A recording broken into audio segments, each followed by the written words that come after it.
Hello, thank you for joining me for this edition of 365 Days of Public Speaking. My name is Lano Yamentu. Today you will learn how to conduct team presentations. There are times during your career or your life outside work that you're going to be called on to do some presentations with a group of other people. Maybe you have a demonstration of a product that you created or that you are selling that you have to demonstrate and you have to do a presentation for.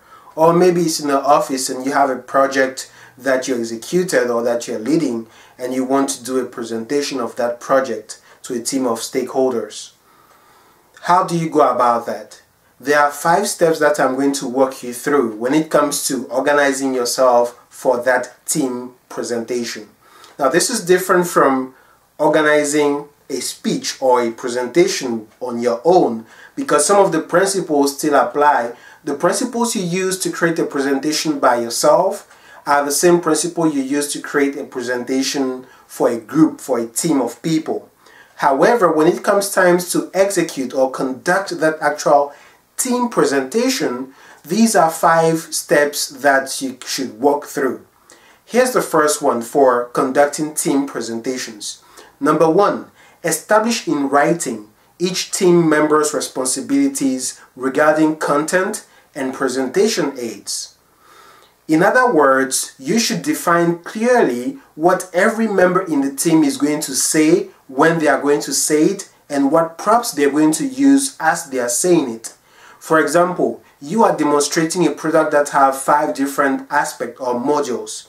You could decide that if there are 2 team members or 3 team members, the first team member should present the home page or the home screen of the application or the product and the logout, sign in, sign out screens of the application.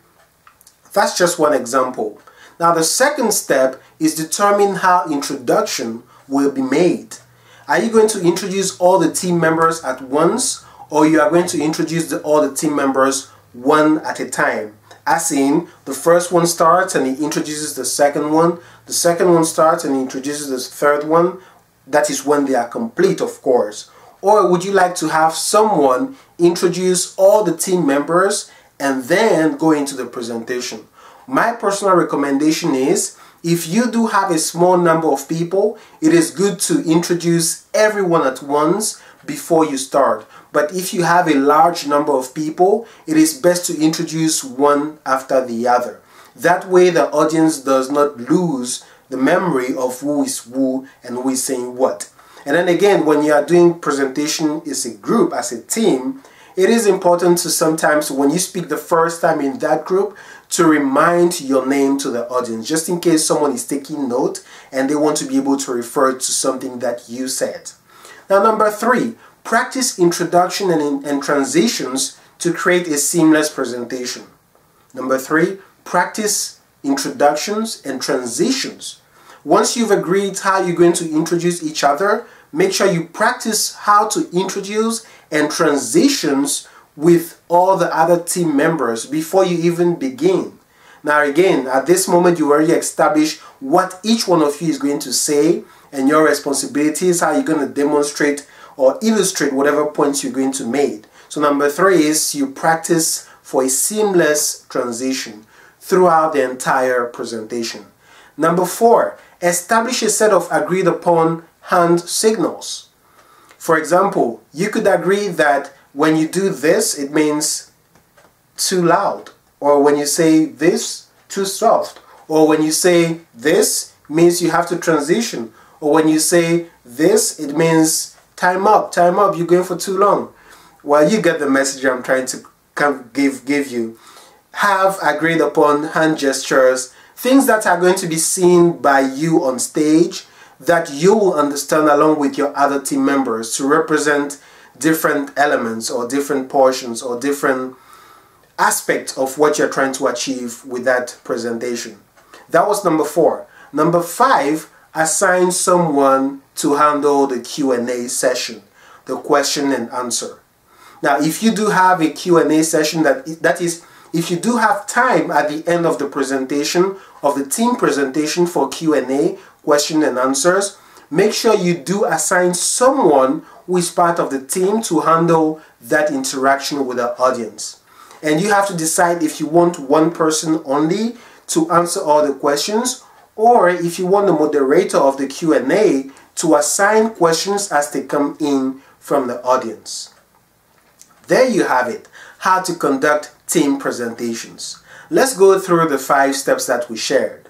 Now, this is assuming that you already put your presentation together and now you're going to allocate which one of your team members is going to do what and how you're actually going to present in front of the audience.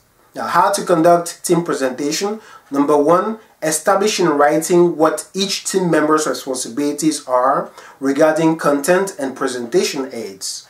Number 2, determine how introductions will be made, all at the beginning or one after the other. Number 3, practice introductions and transitions to create a seamless presentation. Number 4, establish a set of agreed upon hand gestures, hand signals to help you assess how fast, how slow, how loud, how soft you should be speaking along with your team members. And number 5, assign someone to handle the Q&A session. That's it for today. Remember, all of this is only going to work and work best if you rehearse the presentation with all of your aids, all of the tools that you're going to use. And if you want a beautiful example on how a good team presentation is conducted, I invite you to watch the 2015 September 9th, if I'm right, you could check that out on the Apple website, their last product launch in September 2015. Check out that video. It's a beautiful example on how a team conducted a flawless presentation. Thank you so much for watching this today. Please do remember to share with a friend or two that you believe might find this valuable. Remember to subscribe to this channel if you liked it. If you don't, hey, that's okay. Come back tomorrow, there's going to be a different one. Once again, thank you for watching and I'll see you again for the next video.